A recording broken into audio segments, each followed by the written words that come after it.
Alright guys, are you ready to find out what our mysterious reverse engineering tool is? You absolutely are. And the secret weapon I'm talking about is AndroGuard. So AndroGuard, it's a reverse engineering framework, and you might think, wait, what makes it that special? So AndroGuard has a lot of underrated features, and those features can come super handy if you have to deal with highly obfuscated applications. But before we dive too deep into this, let's get back to the beginning. So what is AndroGuard? AndroGuard is a framework, and it's written in Python. So there are several modules you can use of AndroGuard. And to be honest, I do not use most of them. I only use 2 special modules. But to make a nice layout, I have to include 3 terminals. So now we also talk about the analyze module. Then we've got the call graph module, which is extremely nice if you have to deal with obfuscated apps. And we've got the decompile module, which is also amazing, as you will find out in a few minutes or within the next section where we finally take a look at the CTF challenge. Alright, beside those modules, AndroGuard is able to handle more, but let's focus only on these 3 right now. The analyze module is some kind of static analysis of a binary. So we can use this binary and load it up into our analyze module, and this analyze module now provides us an IPython shell. And with IPython we are now able to browse around through this application. We can do lots of tasks, but we are familiar with all of them because we have done this manually. We can, for example, get all those activities. We can inspect the application based on the app itself. We can browse through the classes, the methods, and further stuff. Alright, so this was not that exciting, I guess, but now we come to the point. Now let's talk about the more exciting features of AndroGuard, and one of them is call graph, and call graph is super amazing if you have to deal with obfuscated binaries. What is a call graph? So let's assume we've got a function that is deep buried in this application code, and call graph is the way to this function. In this case, we have this username and password field. And if we hit the login button, which is not available there, but on the real world application it would be, then these parameters are going to be inserted into a function, which calls another function, this calls another function, and this calls another function. And finally, there's this last method which loads this encrypted file into the memory and starts decrypting it. Afterwards, it compares those hashes and figures out if the password we have entered is correct or not.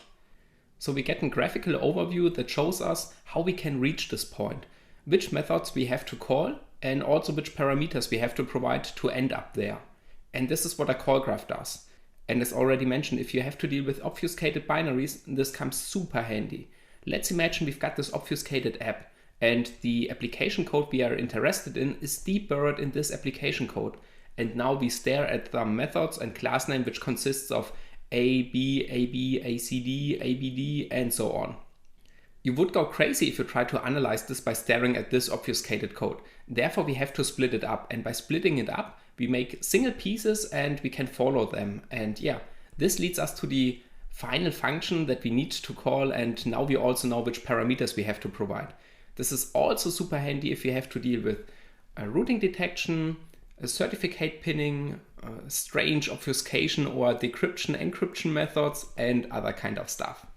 So the call graph I'm going to show you an example afterwards is super amazing, and if you have to deal with really hard binaries, this comes handy and should be definitely in your toolbox. And finally, we have this flow graph. A flow graph sounds similar to call graph, but these are different. A call graph is regarding to the method names. So method 1 calls method 2, calls method 3, and so on. We get a graphical overview about this, super nice. A flow graph is now regarding to a single function. Let's assume we've got a function that contains tons of if statements, else clauses, and also some jump instruction, go-tos, switch cases, and all this stuff.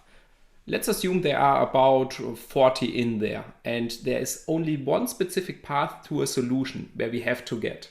Staring at this binary and trying to solve this would drive you crazy. Therefore, we can provide a call graph, but only for this single function flow. And this is our flow graph. And let me draw this here real quick. So we've got this username and password, and we now focus only on a single function call. And this username and password is going to, some really strange control flow in this application.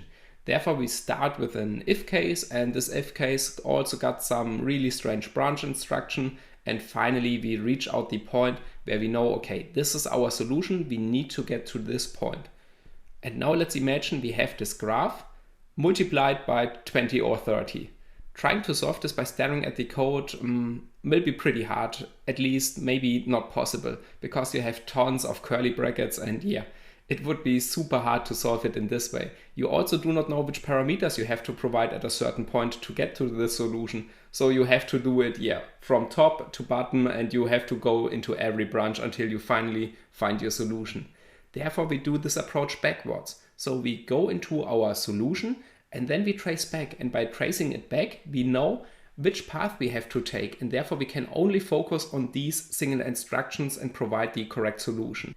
If this sounds now complicated, don't worry. I'm going to show you how you can do this, and it's super easy. And you will also see the benefit of this by solving this really hard capture the flag challenge. And by the way, I'm not going to spoiler any solution. I just want you to show you my approach on how to solve this.